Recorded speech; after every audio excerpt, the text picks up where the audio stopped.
Welcome back. We're here with Tic Tac, the Briard. Probably the most noticeable thing about Briards is this really long fur. It can get up to 15 centimetres on the shoulder. Does need quite a bit of grooming though, otherwise it'll be left all over the house.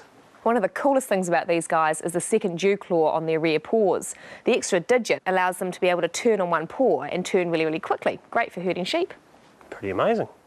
Now, a lot more people are starting to keep chickens again these days. They make a pretty maintenance-free pet, but there are a few things you need to watch. Our vet Jeff is on the case.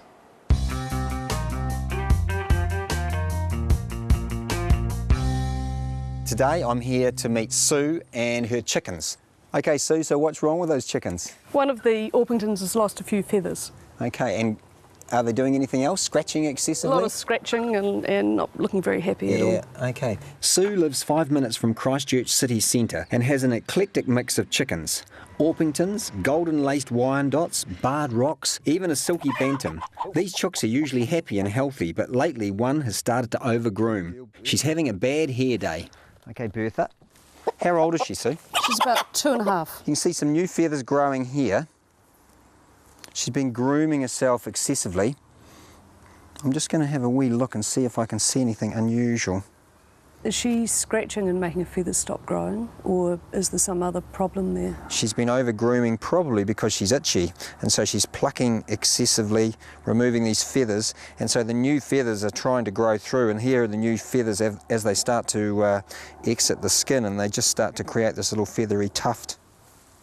I'm looking to see if there's any sign of any little insects, lice or mites that might be hanging around here.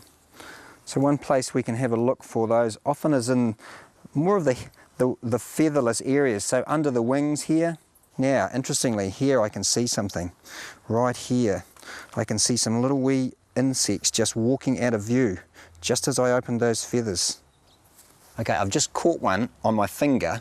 I've just got him trapped between my finger and thumb, so I'm going to just release him, let him walk around on my finger and see if I can, once again, identify what he is. So I'm just having a wee look at this insect, trying to work out, is he a lice or is he a mite?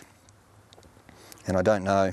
I think I'm probably going to have to take a few of these back to the clinic and try and look at them under the microscope and get a bit of an idea of what sort of species they are.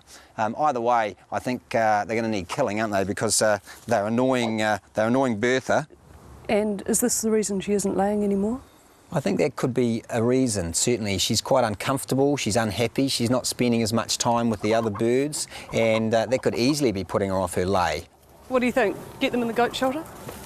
Without a microscope, I'm still not sure, pardon the pun, what might be inhabiting Bertha's feathers. So next thing is to check the other chooks for any signs of mites or lice. All right. She's the prettiest chicken here, this chicken. I'm having a good look through here, and I can't see any little insects on this bird at all. You'd think that if they were on Bertha, I would have expected to find them on these birds as well.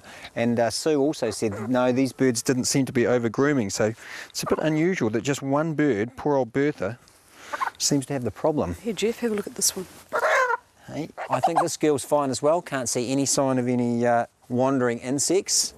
What I really like about what I can see here is there's not that many chickens, but there's a lot of space, and that's a lovely combination. Plenty of space in the garden, some nice trees for shade, some interesting places for these birds to poke around. Hey, I really like your chicken coop as well. Did you build this one yourself? No, this is a bought one. I have built one in the past, but this is a brand new one. Okay, so I'm going to go and take a look at that. Great, I'll open up the hatch at the back for you. Excellent. Hey, Jeff, you all right in there? Yeah, I'm fine. These nesting boxes are lovely and clean. They've got fresh shavings. The wood's really clean, and there's no dust or dirt to sort of harbour mites. So what now, Jeff? What's the plan of attack? Well, to tell you the truth, I don't know. I'm no great chicken expert, but we've found these little bugs on Bertha. I'm sure they're important. So I'm going to go back to the clinic. I'm going to identify these insects, and then I'm going to work out the best treatment. Poultry lice and mites are common, but treatment can be tricky. So if your birds have got the itch, they need to see the vet. Looking forward to having Bertha laying again and being happy. I'm looking forward to some omelettes as well.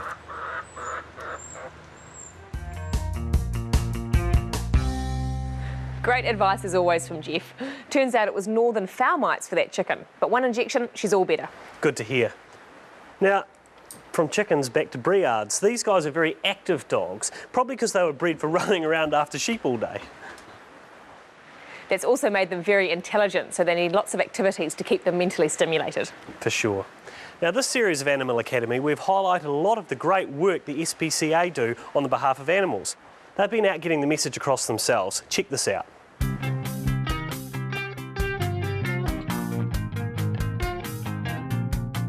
SPCA animal welfare inspectors are often confronted with heartbreaking sights, like Bandit, who was seized by an animal welfare inspector with an old leg injury that hadn't been treated by a vet, which led to muscle wasting and eventually the amputation of the leg. However, thanks to a caring foster home, Bandit was able to make a good recovery. SPCA branches may utilise dogs in building links with local communities. Some SPCAs have groups that take dogs into hospitals and rest homes as forms of therapy.